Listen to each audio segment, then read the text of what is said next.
Бид бага байхаасаа л бусадтай хэрхэн сайхан харилцах, бусдыг хэрхэн хүндэлж хайрлахыг заалгадагч, өөрөө өөртөөгөө хэрхэн эрүүл харилцахад суралцсан нь ховорхон.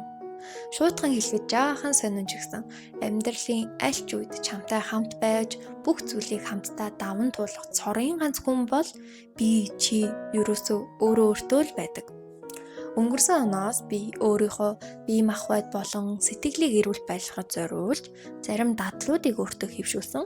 Ингэснээрээ жаргалтайч байсан, зовлонтойч байсан аль алийг нь даваад гарах чадлыг өөртөө бүтээж байгаа гэсэн үг. Та бүхэнд хэрэг болно гэж найдаад энэ бичлэгийг хийж гин бас ирээдүйн өөртөө мартуулахгүй тулд энэ бичлэгийг орууллаа.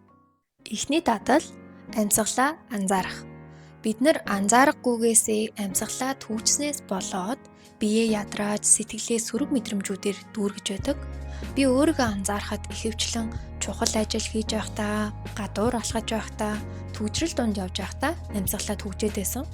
Үргэлж амьсгалаа хэвийн байлгаснаар нэгт одоодоо байхад, хоёрт ядарч сулдахгүй байхад маш их тусалж байгаа.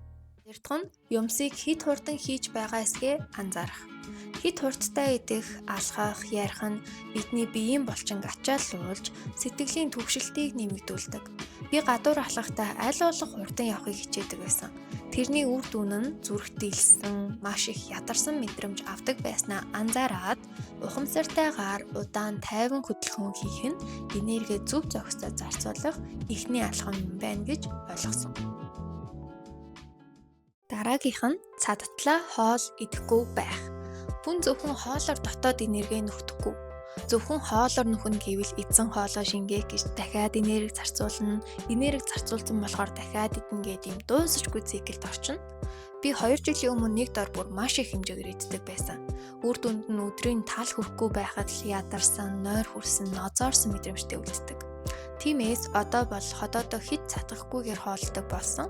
Нэмээд ясалгал өөрийн дуртай зүйлсээ тогтмол хийж энерги эрчимжүүлдэг болсон.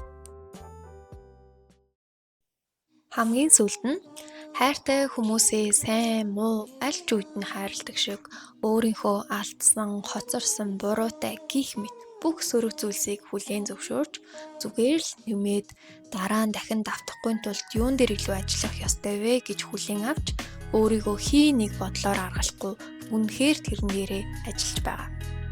Бид угаасаа хинэнч төгс биш. Тиймээс хэн хичээж байгаа, хэн хөдөлмөрлөж байгаа тэр хүмүүс л илүү төгс харагддаг гэж ойлгосон. Мөн өөртөө өгсөн амлалтаа заавал биелүүлэх хэрэгтэй.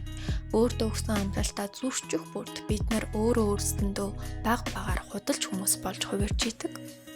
Тэгэхээр эдгээр дадлууд надад маш их тус болж байгаа. Та хэд маань бас өөрийнхөө дадлуудаасаа хуваалцаарай.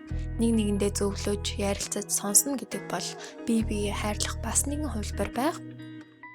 Бичлэгтээ хамт байсанд баярлалаа. Та хэддээ хамгийн сайн сайхныг хүсэн өрөөё.